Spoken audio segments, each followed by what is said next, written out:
One of the things with parenting, you watch as you're building their confidence and their self-esteem. A word that I use a lot with them is yet, and how to reframe things for a kid when they're like, I can't do it. I can't do it yet. No, I'm not good enough. I'm not good enough yet. So beautiful. Oh, I don't know. I wasn't expecting that one. Yeah, they're just it's just so great. This is why it's so nice to not have makeup on. Thank you. It's the greatest gift you can give. That's the gift that will cost you nothing and that will mean everything to your children. You can do it for your partner too. Yeah. That is so beautiful. No, you should do it for the kids. Yeah, I'm having these aha moments right now, thinking about doing that, and also about how many people are going to start doing that. Yeah. Start doing that, because that's so beautiful. And I think about the closest person to me in my entire life is my... Meghan, you have been working so hard. Oh my God. You're probably the hardest worker in the world. I don't know anybody that's worked as hard as you. I don't know, I'm just doing my best. Everything is blossoming for you right now. Well, I can appreciate hard work, and I like working hard. Yeah. And what I've realized is I don't have to do anything. I just have to be. My team will handle the rest. I have full body chills right now. Yeah? Yeah. Oh. Yeah. When you get to the place where you feel I don't have to prove anything to you anymore. I don't have to prove that I'm a good person. I don't have to prove to you that I'm a good wife or mom or friend. I don't have to prove that I work hard. And it can be really freeing when you stop playing the prove it game. You're proving nothing to anyone other than to yourself. Now, I've tried all week to save you from the dangerous weapon-grade levels of cringe of this following interview, a podcast featuring Meghan Markle, but alas, we must all suffer together.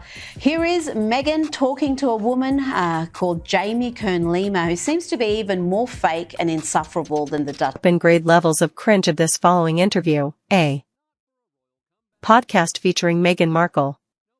But alas, we must all suffer together.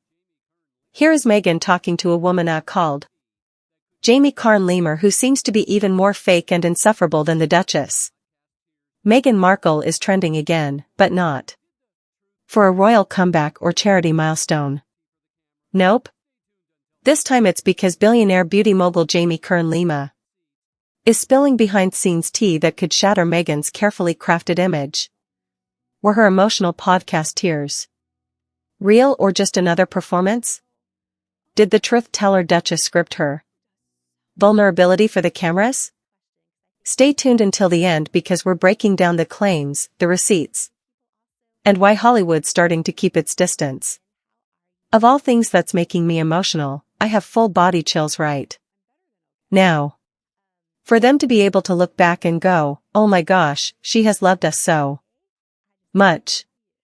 My very first question, 'cause I think in friendship it's so important. And I think so many people also have. This question for you is, Meghan, how are you? And are you okay? That's so kind. I am. I'm better than okay. You are the most generous friend. You show up for your friends today. I just get to talk about you, which I'm excited about. Yes, it really is that awful. The whole hour-long ordeal may have even been longer. I may have blacked out. She is the most insecure person I have seen in the public eye in a long time. That is why everything had to be perfectly curated. There's nothing I like about her. She is a malignant narcissist who cannot get enough of herself while she simultaneously plays the victim. My castle's too small. The Queen is mean to me. Meghan Markle is in the middle of a major storm right now after beauty mogul Jamie Kern Lima dropped a bombshell about her so-called authentic podcast appearance. And trust me, this tea is piping hot. According to Jamie, what millions thought was a heartfelt raw conversation was actually heavily scripted and orchestrated down to the tiniest detail. Meghan's team allegedly took control of every single part of that episode. We're talking prepared talking points, pre-planned emotional pauses, and even instructions for camera angles to catch just the right glisten in her eyes. The whole thing, Jamie says, felt less like a real conversation and more like a Hollywood production. At cosmetics, she became the queen of QVC, appearing on the show over 1,000 times. And in 2016, she sold the business to L'Oreal for $1.2 billion, making her not exactly a billionaire, but close to it. And she's known Meghan for a couple of years. Here's the two of them at the G9 summit with Sarah Blakely, the founder of Spanx. And here's a blind item. And here's another crazy days and nights blind item where several of the commenters allude to the fact that Meghan, but here's where it gets even juicier. Once the camera stopped rolling, Meghan supposedly dropped that soft, vulnerable Duchess persona like a coat on a hot day. Gone was the gentle tone and wounded expression. Instead, Jamie claimed she saw someone completely different. Sharp, direct, and almost icy, like a high-powered CEO closing a deal. The sudden change was so shocking that it stayed with Jamie for months, and eventually she decided she couldn't keep it to herself anymore. Now, she didn't throw shade on some gossip site or sneak it into an unrelated interview. No. Jamie went straight to her own podcast, the exact same show where Meghan had made that now infamous appearance and spilled her side of the story. She flat out said the whole thing was fake. Every sigh, every pause, every watery-eyed moment, scripted, planned, directed. It wasn't a conversation. It was a performance. I mean, you've never done a podcast before. And the fact that you're sitting here right now, that's not random. That's something greater. What made you say yes to being on this podcast? Because it's you. I was telling H the other day over breakfast in Montecito. I feel like I finally found the secret to success. Yeah. It's this one word that I've been slowly trying to weave into my kids. Subconscious. The other day, Archie was trying to zip up his jacket and he was getting so frustrated. Yeah. When that episode dropped, the internet went wild. People weren't just shocked that someone like Jamie, a self-made billionaire with zero reason to lie, was speaking out. They were stunned at what she was actually saying. This wasn't just about Meghan exaggerating for effect. Jamie was accusing one of the most public truth-tellers of our time of doing the exact thing she's built her brand railing against. Emotional manipulation for profit. You ever feel unworthy? Some not unworthy. Sometimes I feel very self-conscious. I don't know. I think I'm at a very different chapter. We've talked about this when you're out of the prove it game. Yes. Will you share more? And that's where the real damage kicked in. Meghan's entire public image is built on being relatable and real.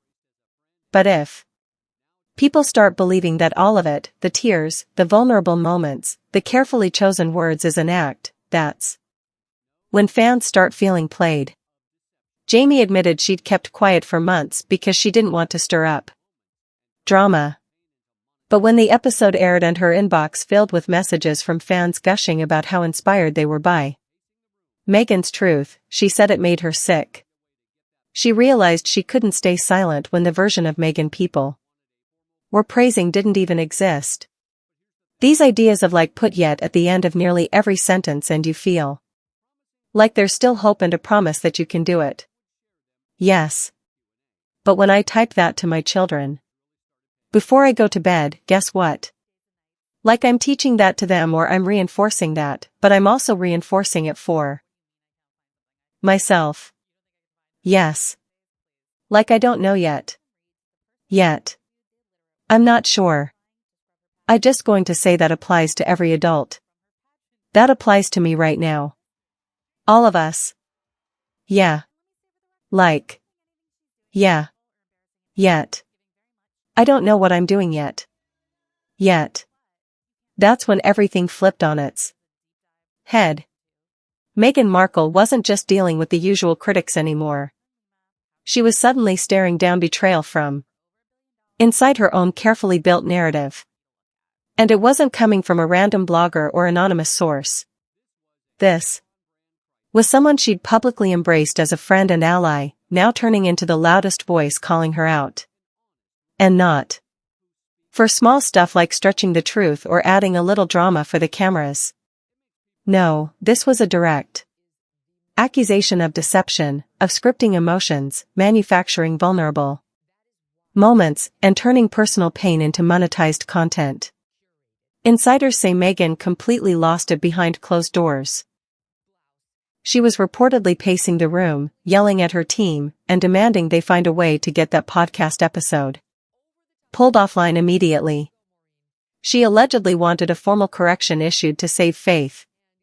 But here's the thing.